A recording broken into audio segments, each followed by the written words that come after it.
लालू प्रसाद यादव सामने खड़े होकर मंच पर से भाषण दे रहे थे और उधर पीछे आनंद मोहन के समर्थक एक एक करके सारे जो ऑफिस थे, जो कार्यालय थे, उनको जला रहे थे और जलाते हुए वे आगे बढ़ते जा रहे थे।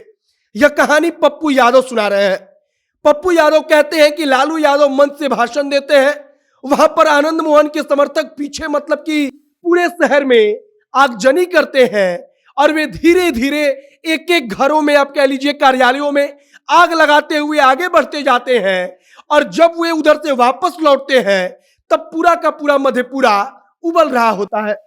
पप्पू यादव कहानी सुनाते हैं कि जब पूरा का पूरा मधेपुरा उबल रहा होता है तब समाज के दो हिस्सों में एक बड़ा संघर्ष होता है और उसी संघर्ष में पप्पू यादव को बीच मिला दिया जाता है।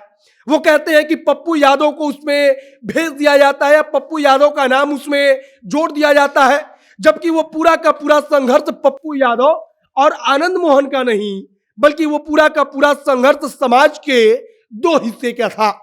यह कहानी पप्पू यादव कुछ दिन पहले सुना रहे थे, मतलब कि साल 2 साल पहले बिहार चुनाव के समय। लेकिन आज उसकी चर्चा इसलिए हो रही है क्योंकि अब लगभग राष्ट्रीय स्तर पर पप्पू यादव और आनंद मोहन का एक साथ गले मिलना, पप्पू यादव और आनंद मोहन जिनको कहा जाता था कि कोसी के दो शेर हैं और दोनों आपस में लड़ते भिड़ते हैं, उन दोनों का आपस में गले लगना अब बहुत बड़ा चर्चा का विषय बन चुका है। आज हम आपको इसी आनंद मोहन और पप्पू यादव की कहानी सुनाएंगे, जहां आनंद मोहन कोसी में राजपूतों की लड़ाई लड़ रहे थे, अगड़ी जाति की लड़ाई लड़ रहे थे, तो पप्पू यादव अपनी बंदूकधारियों के साथ यादवों का वर्चस्व या कह लीजिए कि यादवों का जो रुतबा था उसको बचाने की कोशिश कर रहे थे। बाकी नमस्कार, मेरा नाम है मोहित कुमार सिंह और आप जनता जंक्शन देख रहे हैं। पप्पू यादव एक निजी चैनल पर इंटरव्यू देते हैं। वो इंटरव्यू में कहानी सुनाते हैं कि कैसे लालू यादव जब मंच से भाषण दे रहे थे तब पीछे आनंद मोहन के समर्थक एक एक करके कार्यालयों को आग के हवाले कर रहे थे। पप्पू यादव कहते हैं कि जब समर्थक वापस लौटे तब तक पूरा माहौल बन चुका था, वहां पर लड़ाई होती है। वो बताते हैं कि दोनों तरफ से जमकर लड़ाई होती है, जमकर गोली चलती है, लेकिन इसके बाद पूरा का पूरा जो माहौल था वो बदल गया और पप्पू यादव कहते हैं कि हमारा नाम उसमें जोड़ दिया गया। पप्पू यादव एक और कहानी सुनाते हैं। वो कहते हैं कि पामा में कुछ लोगों के साथ गलत हुआ था, वहां पर दलित परिवार के कुछ लोग थे, उनके साथ ज्यादती हुई थी।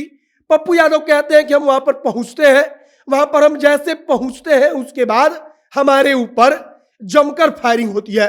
वो बताते हैं कि 10,000 राउंड से ज्यादा गोली चलती है। वो कहते हैं कि हमारे साथ चूंकि हम विधायक थे तो 30-35 जवान थे, मतलब कि जो सरकारी गार्ड थे वो मौजूद थे। इधर से गार्ड जवाब देने की कोशिश करते हैं लेकिन उधर से 10,000 राउंड फायरिंग होती है, जो कि बहुत ज्यादा था। पप्पू यादव इसके बाद कहते हैं कि लगभग 8 घंटे तक वहां पर लगातार हमको घेर कर गोली चलती रही और कहीं ना कहीं उनका इशारा था कि आनंद मोहन की तरफ से यह सब कुछ कराया गया। पप्पू यादव एक कहानी 90 के दौर की सुनाते हैं। 90 के दौर में जब आनंद मोहन और पप्पू यादव एक दूसरे के जानी दुश्मन थे, दोनों एक दूसरे से लड़ते भिड़ते रहते थे, तब कैसे पामा में 8 घंटे तक पप्पू यादव के ऊपर 10,000 राउंड गोलियां चली। और उसके बाद पप्पू यादव कहते हैं कि रात को 11 बजे डीएम और एसपी साहब वहां पर पहुंचे, तब जाकर हम बच पाए, वरना उस दिन पप्पू यादव खत्म होता। पप्पू यादव को खत्म करने की पूरी योजना बन गई थी। फिलहाल आनंद मोहन और पप्पू यादव एक दूसरे के गले मिलते हैं। पप्पू यादव कहते हैं कि आनंद मोहन से हमारी कोई दुश्मनी नहीं थी। वो कहते हैं कि हर समाज के दादा होते हैं। वो कहते हैं कि यादव समाज के कुछ लोग दादा होते हैं, राजपूतों के दादा बनते हैं, दोनों के बीच लड़ाई होती है और इसके बाद दोनों अपने अपने समाज में घुस जाते हैं और तब वो लड़ाई मतलब कि एक दूसरे समाज के बीच की बन जाती है। फिलहाल पप्पू यादव एक और चर्चा के लिए इस समय मतलब कि बहुत ज्यादा उनको लेकर चर्चा चल रही है कि क्या वो फिर से महागठबंधन के साथ जाने के लिए, तेजस्वी के साथ समझौता करने के लिए, तेजस्वी के साथ मिलकर काम करने के लिए तैयार है। और इसी बीच आनंद मोहन के घर जाना, उनसे गले मिलना एक और चर्चा को तुल दे रहा है। बाकी पप्पू यादव और आनंद मोहन की एक छोटी सी कहानी हमने आपको सुनाई। एक घटना के बारे में हमने आपको बताया कि कैसे उस वक्त पप्पू यादव और आनंद मोहन एक दूसरे के सामने खड़े हो गए थे और 10,000 राउंड फायरिंग हुई थी। फिलहाल आप अपनी प्रतिक्रिया कमेंट बॉक्स में लिखकर बताइएगा। आगे जो कुछ नई जानकारी, जो कुछ नया अपडेट आएगा, सब कुछ हम आप तक पहुंचाएंगे। आप जनता एक्शन के साथ बने रहिए। कैमरे पीछे विशाल खड़े हैं और मैं मोहित कुमार सिंह। बहुत बहुत धन्यवाद।